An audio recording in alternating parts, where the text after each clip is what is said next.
The first theme is marriages, how marriages have changed over a period, and second theme is the influence of English. आज की date पर बेटा when you are not speaking English you may be called as someone who is idiotic.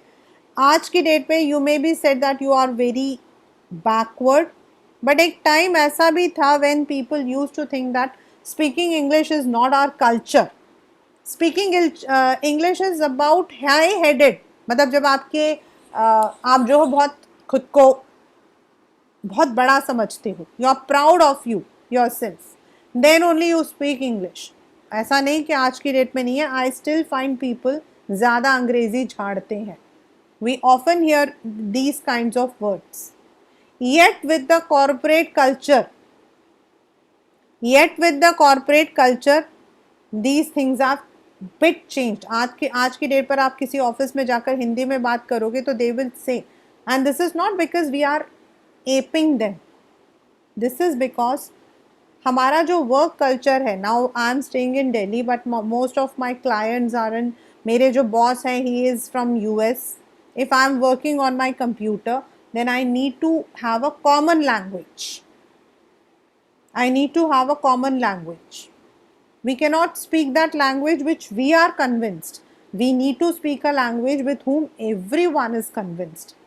So on the international standard, English is the one which is common to every country.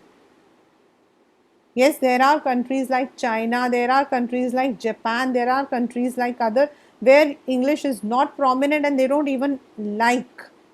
Yet most of the countries are English. आप आज की date पर 2021 go to France without knowledge of French. You are not supposed to enter there. You have to give their DELF. उनका जो आपका level है वो clear करना पड़ता है if you want to work there. Even as a tourist also, you need to learn certain words which are important for tourism. Even for tourism, if you talk to them in English, they won't reply. But yet there are many countries which are English bound, तो English एक common language हो जाता है. तो आज की date पर if we talk in English, still there might be people who may say बहुत अंग्रेजी झाड़ता है, but most of them understand this problem, that this is a culture we are forcefully adapting. It's not what we call as हमें कोई बहुत घमंड है या फिर इंग्लिश बोलने से हम बहुत बड़े हो जाते हैं, ऐसा कुछ नहीं. But that is how people look into. और ये जो चैप्टर है इसमें भी यही चीज़ है कि those eras, means I can say this chapter has been written in, maybe it is written about 60s or 70s. English was not a regular culture. People did not use English in their daily language. आज हम आधी बात English में करते हैं तो आधी हम हिंदी में करते हैं. That was the time. Secondly, over the period what we call as marriage. In India, even today, love marriage or marriage out of the caste is a taboo. I hear many cases about people that their parents haven't accepted, yeah, they have faced some difficulty. तो ये तो आज भी रहता है. अभी recently my daughter told, उसकी roommate थी, तो she is a doctor, the boy is also a doctor. Later on parents ने मना कर दिया, उनके पेरेंट्स ने, कि this girl belongs to lower caste. Even today also we don't believe in love marriages openly. और वो टाइम जब ये चैप्टर लिखा गया है, Ranga's marriage, this is about a time when such things were not even in our thoughts. तो These are the two themes. One is how marriages have changed, transformed over the year. If I share the screen, I can show you the question paper also. Sorry. Ma'am, also I would like to add something more. Yes, At beta. that time, like when the story is written at that time, child marriage is something that is very common, like Yes, that is beta. very Yeah, acceptable. Like yeah. now that is a functional option, but at that time it was Yes, nothing. yes, very correct, Monica. I completely agree. See, this is the chapter, as I said, two themes. Indian society has moved a long way from the way of marriage is arranged in the story. And comment on the influence of English, the language, and the way of life on Indian life as reflected in the story. These are the two major themes that we would be dealing in this chapter. Yes, Molika is very right that this chapter is also related to child marriage. और आज की date पर we don't want child marriages. In fact, it is a sin. In fact, personally, I can say it is a sin, not because I feel that every person, मतलब मुझे तो खुद के लिए भी लगता है कि I was married too young. I could have हमारे हमारे अक्ल तो तब बड़े हम होते when we at least we are 26 to 27 years के बाद. टिल 18 और 19 हमारी तो दिमाग भी नहीं बड़ा होता हमारा. We are child only, and at that time if we get married we speak something, दूसरे को कुछ और समझ आता है, and that it creates rift. But maybe उस वक्त में जो बड़े लोगों ने सोचा था that might be right for their period. Today these things are better, but I cannot say that we have completely come on.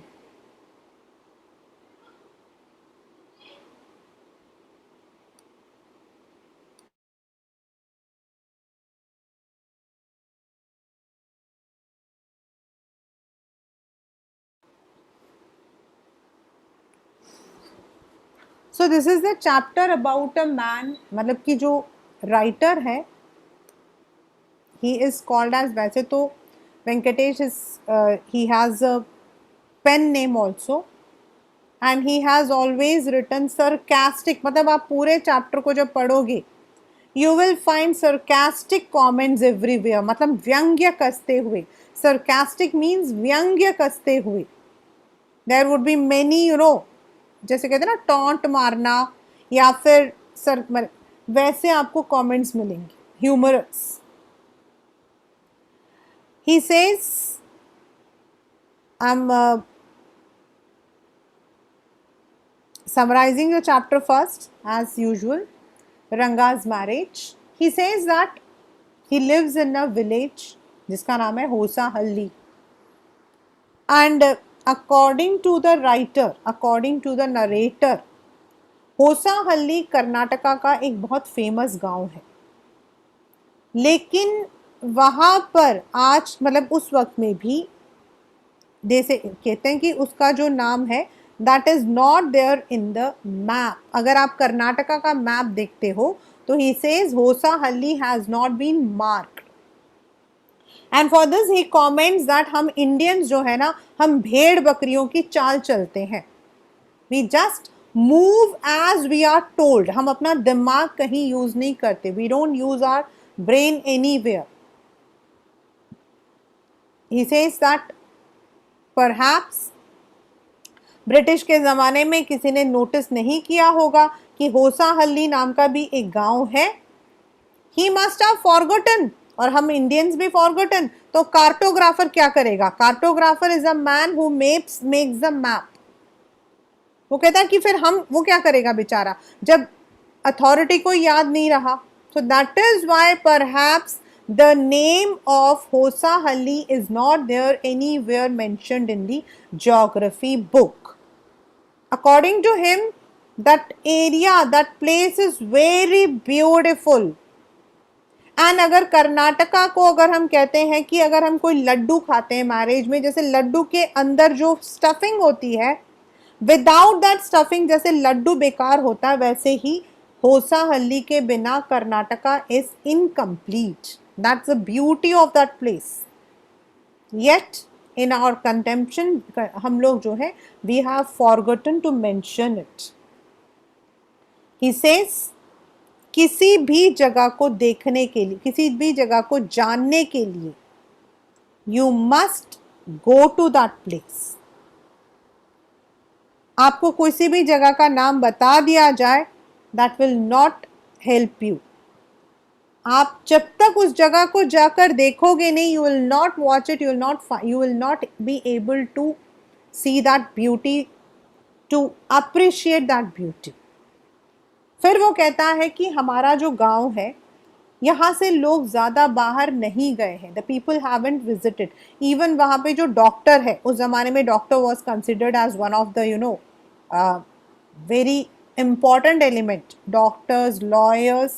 This is because they were the one who had to go out of their houses to acquire their degrees. अभी भी हमारे पास we don't have the colleges, but उस वक्त में तो बिल्कुल भी नहीं थे. तो कहता है कि इवन जो वहाँ का जो डॉक्टर है, लोकल डॉक्टर है, he was also a person who hadn't visited many places. Then he says कि उनके गांव की दो खासियत है. This can be a 2 marker question. The very first is उनके यहाँ का जो आम, mango. The mangoes in Hosahalli are very very sour. बहुत ज़्यादा खट्टे होते हैं. वो कहता है मुझे भी नहीं पता था कि इस आम की ये एक खासियत है. It was that he had developed cough and cold.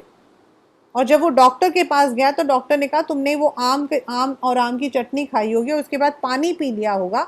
That is why your throat is caught this cold. तो कहता है सबसे बड़ी बात तो हमारे जो आम है, they are very sour. बहुत खट्टे हैं और वो उसकी खासियत है. Even if you are taking a piece of that mango, तो you can catch cold. Secondly, वहाँ पर क्रीपर्स होते हैं, मतलब बेल, और जो आपके पानी में.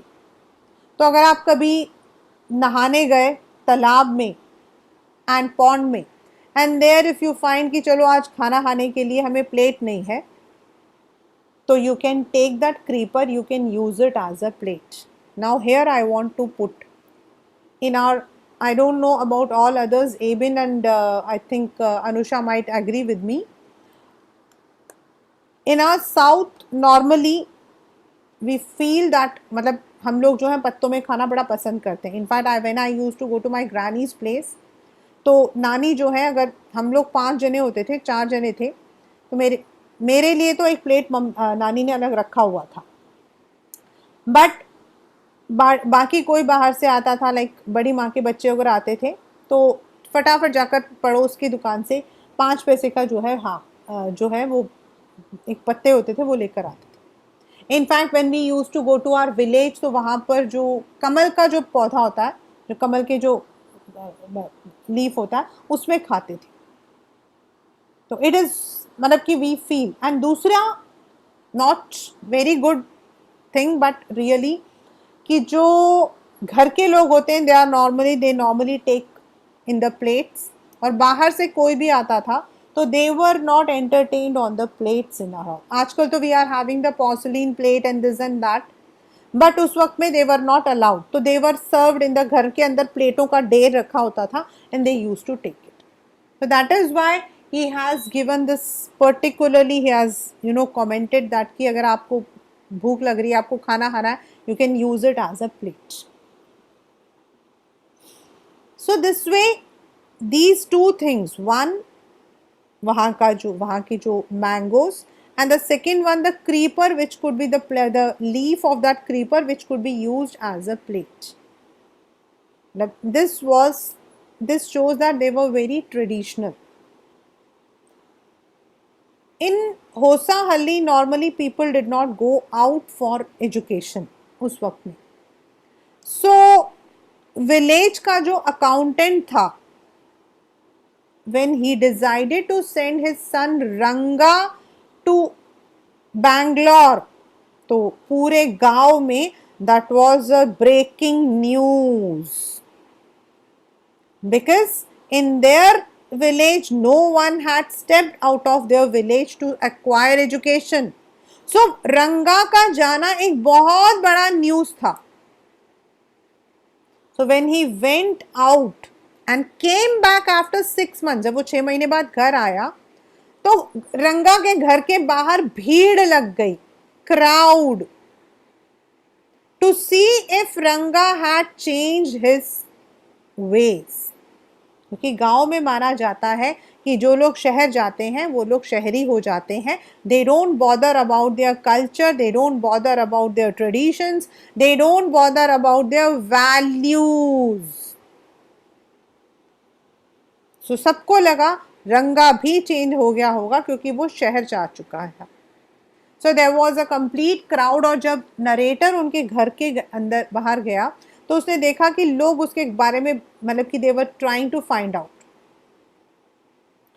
आपके पेपर में क्वेश्चन आता, why was Ranga's home coming a great event? And this is one of the most common question that comes in the paper. And you can also say that it's a 100% question. That is because everyone was curious to know that whether Ranga had really changed. Now, कुछ मतलब कि एक जो औरत थी, she was even spreading her hands, arms on Ranga कि देखने के लिए कि उसका जो वो जनेऊ है, वो जो जनेऊ है, वेदर उसने कहीं उतार तो नहीं दिया. जनेऊ हमारे यहाँ पहनाते हैं to the boys when they attain 11 और 13. That depends on people to people and it is very considered very pious. और उसको उतारना, it is also said that it is getting out of the culture. और जब ये वहाँ गए तो कहते हैं वहाँ इतनी भीड़ थी कि ब्लैक होल भी उससे कम भीड़ होगी. सो व्हेन ही वेंट, रंगा ने बहुत तमीज़ से उनको नमस्ते किया. तो वो कहते हैं कि आजकल के बच्चे they just not their head, सिर्फ सर हिलाते हैं. बट रंगा ने पूरा नमस्कार किया. इसने वहाँ सबसे पूछा कि भाई तुम जो हो यहाँ पे कोई नाच चल रहा क्या जो तुम लोग सब आए हो? तो उन्होंने पूछा तुम यहाँ पे क्यों आए? He says people don't have the today in the English culture people don't have the manners to talk to others. बाद में जब सबको लगा कि Ranga was the same Ranga who was 6 months before, सब वापस चले गए. After a casual talk narrator ने उसको शाम को घर आने के लिए कहा और वो चले गए. इवनिंग में रंगा घर आया with fruits because it is our culture that when we visit our elders we must give them some gift, specifically some fruits or something like that. So when Ranga visited, तो the narrator was very much inspired because उसे लगा कि Ranga is so cultured. मन ही मन में, and Ranga was not a very old boy. He was hardly 13 years. It's all about what we call as child marriage. तो उसने इनको जो है फ्रूट्स वगैरह दिए. अब रंगा इन्होंने पूछा कि what is your idea about marriage? तो रंगा ने जो है छूटते ही बोला that I don't believe in marriages, in arrange marriages. Narrator was very much disappointed. उसको लगा कि इतना अच्छा बच्चा, I wanted to act as a cupid, मैं इसकी शादी करवाना चाहता था और ये ऐसे बोल रहा है. रंगा ने अपना पर्सपेक्टिव रखा. फर्स्ट उसने कहा कि जो मैरिजेस होते हैं normally they are all child marriages. The girls do not understand the difference between anger and affection. Normally वो तेल से भरे हुए होते हैं. Normally they work in the kitchen, they don't keep themselves groomed, and he did not believe in such kind of arranged marriage. और उसके कुछ दोस्त थे रंगा के, those who had been married and now they were sad, they were disappointed. और इसीलिए इसको रंगा को लगता था that he should marry a girl whom he knows, जिसको ये जानता हो. In another word, Ranga believed in love marriages, not in the arranged marriages. Because in the arranged marriages, there might be, I'm not saying there might be differences of age, differences of perceptions. और जब narrator को ये बात पता लगी, he was disappointed, क्योंकि उसने तो मन ही मन में सोचा था that उनके गांव में एक लड़की रहती थी रत्ना, तो उसके साथ इसकी शादी करवा देंगे. He was disappointed.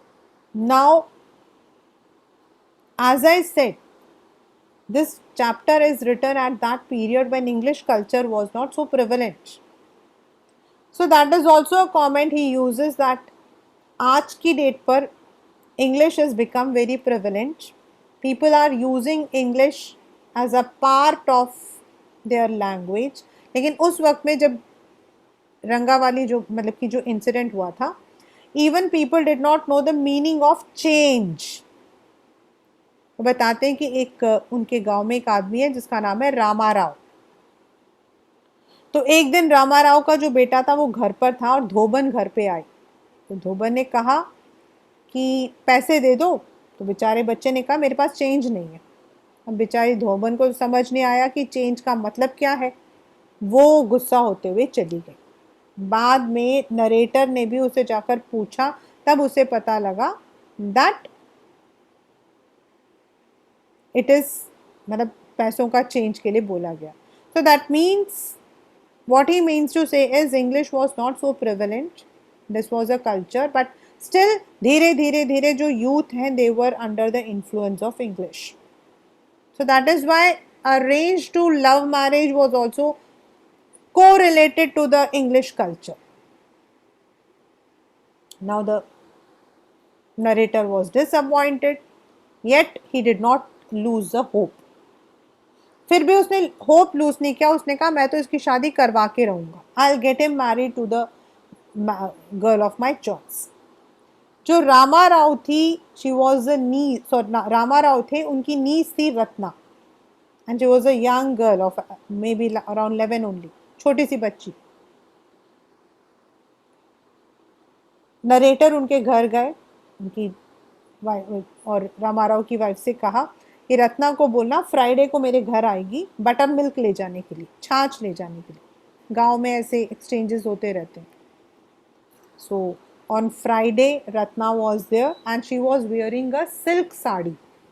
वाई?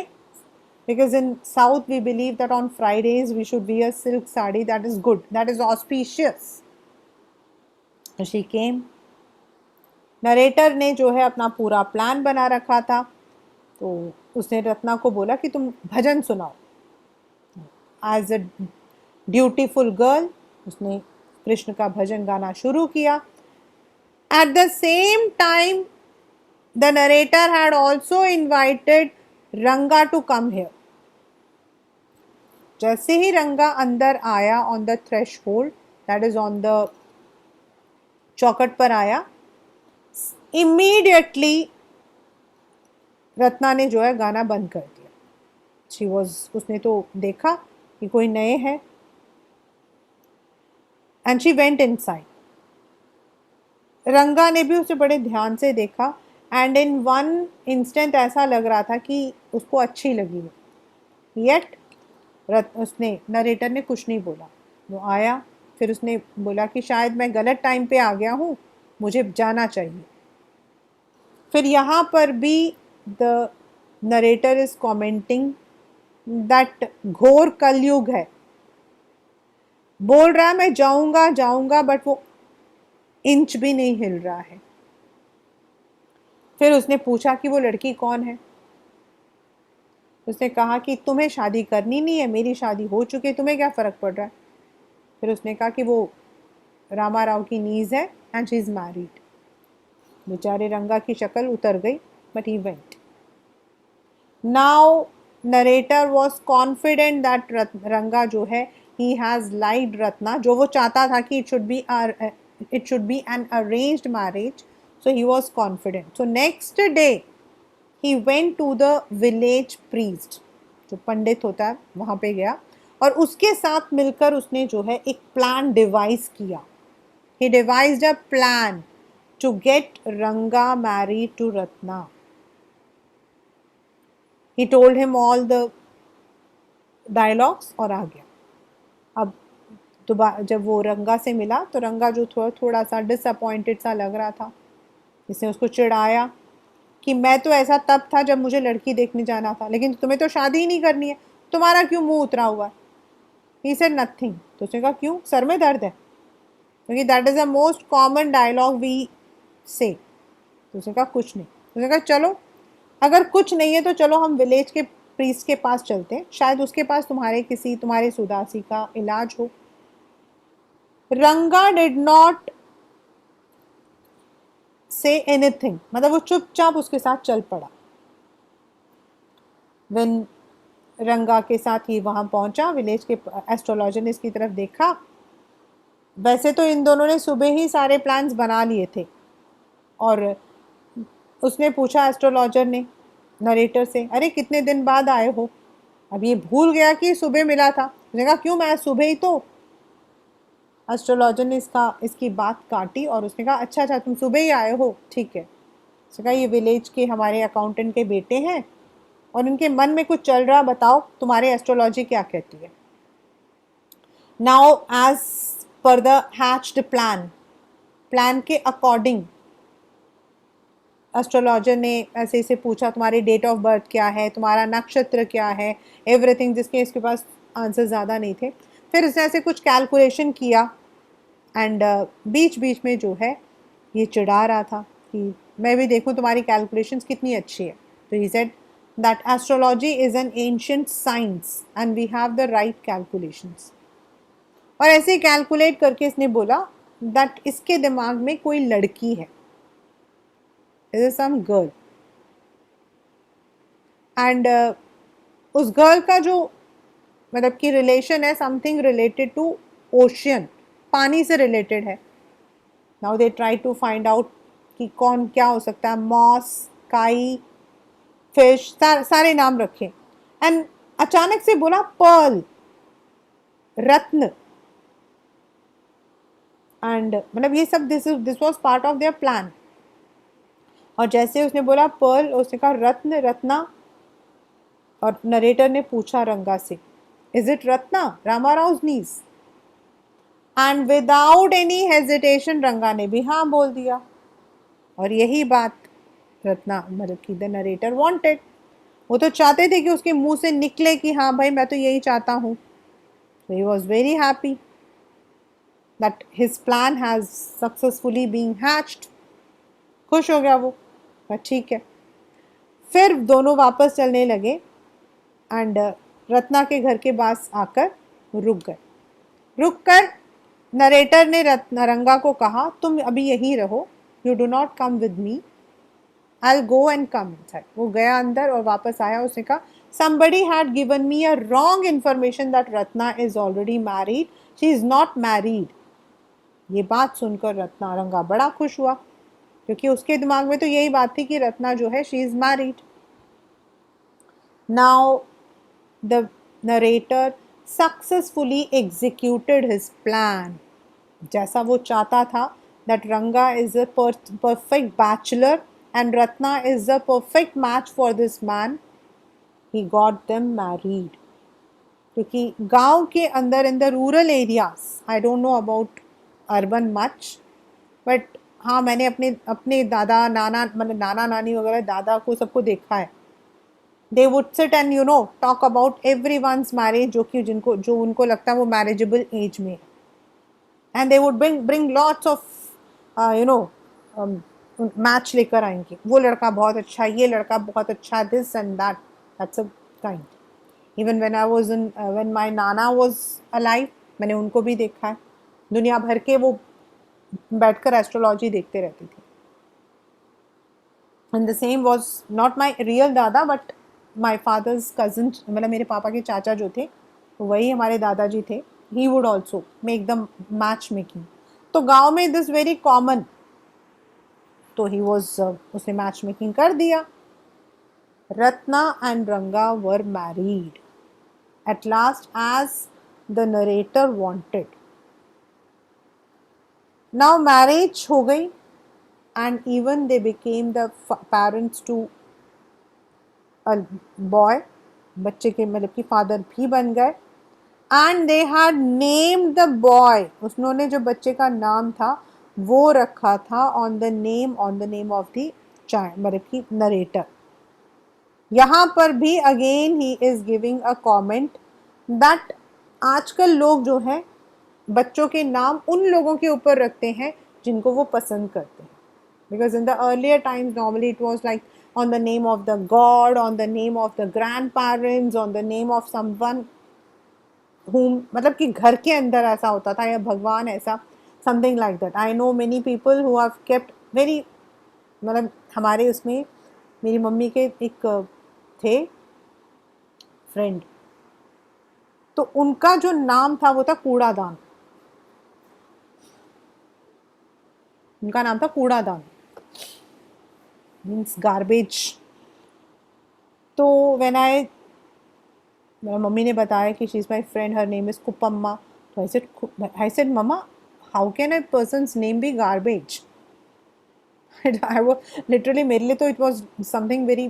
तो शी सेड कि बिकॉज इनके पेरेंट्स के बहुत सालों तक बच्चा नहीं हो रहा था, तो उन्होंने भगवान से ये मन्नत मांगी थी कि जब बच्चा होगा तो उसका नाम वो कूड़ादान रख देंगे.